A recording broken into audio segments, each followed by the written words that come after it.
This is the best video game I have ever played.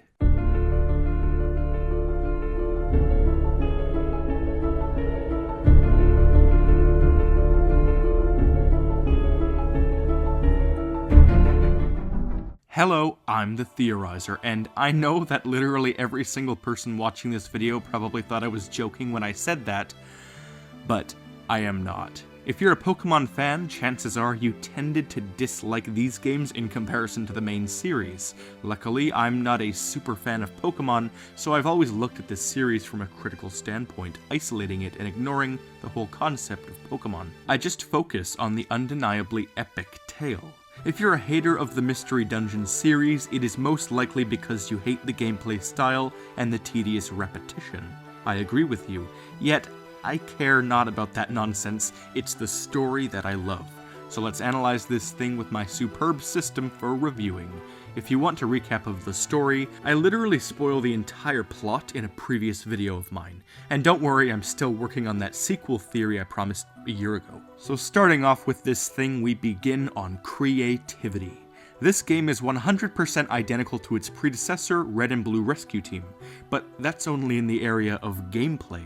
In the area of story, it far and away exceeds the first game. It's extremely creative, and quite honestly, I'll be explaining the creativity and all the other points of this anyways, so I'll just give my creativity rating now, 8.5 out of 10. Quality.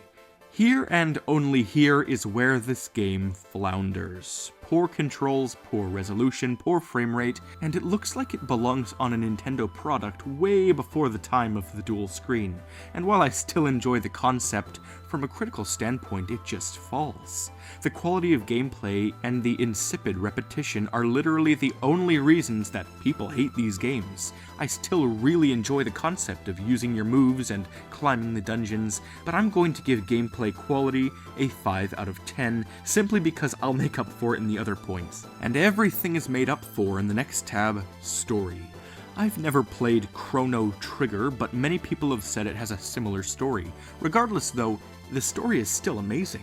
I haven't played a lot of games for comparison, but I know that this story is phenomenal. It has a vast plethora of twists, all of which I couldn't see coming, and the things I look for most in a story are good, believable twists, and a good amount of confusion and complexity.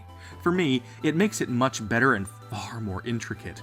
Out of all the Nintendo DS games I've played, I must say, this is the one game with the most solid story I've seen. The two DS Zelda games certainly rival it, but in my opinion, the story is shockingly brilliant, and I'm genuinely surprised that the people who wrote it haven't been hired for much bigger projects, such as huge movies and television shows. The story is one of the best I've ever had the great pleasure of experiencing, and I'm giving it a solid 10 out of 10. Characters. The only thing I like better than the story itself are the characters that come along with it.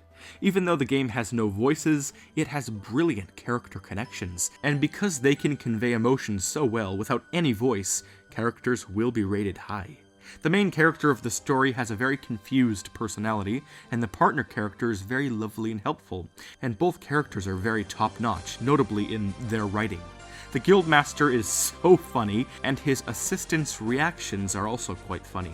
The characters of Dialga and Palkia are quite authoritative, as expected, but the best character in the entire game, I have to say, is Grovyle. He is a very plain character, but a very detailed and deep character at the same time. Another favorite of mine is Darkrai, but that's just because of the scene where he reveals that he was behind everything. The characters are quite good, especially for the game's graphics and the lack of their voices. And because the characters do so insanely well without the main things needed for a good character, I'm giving characters another 10 out of 10. Popularity. Oh dear, I don't know what to say. If you scroll through dozens of comment sections of videos on this game, all you'll see is the same thing. That it's very underrated. Everyone thinks that it's underrated that likes the game. This game truly is the most underrated game, I think, ever. Because so many people hate it.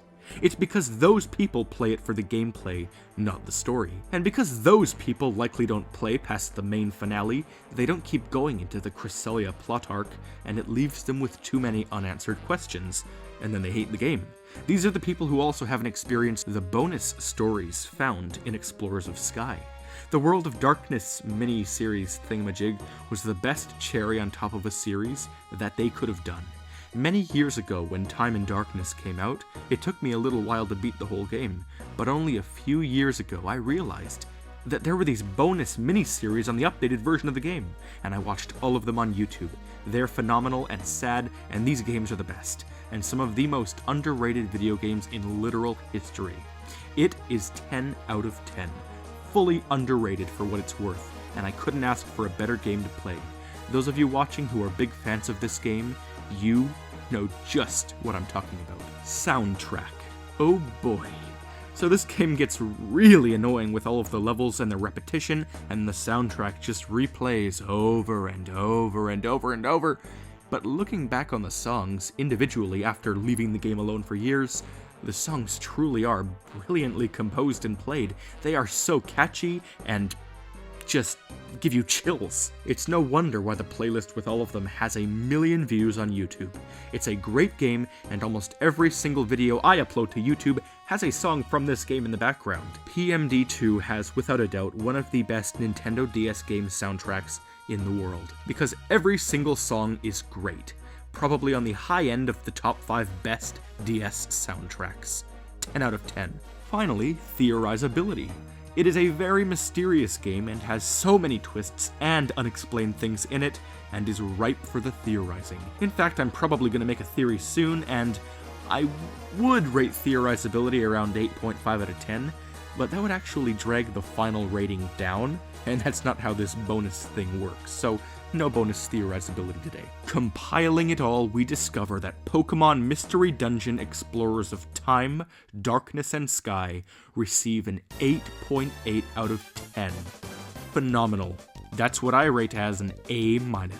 Outstanding. Now we'll create a new spectrum for my video game reviews, and here we go, plotting PMD2 at the very high end. Comment which video game I should review next. Until next time, I'm the Theorizer.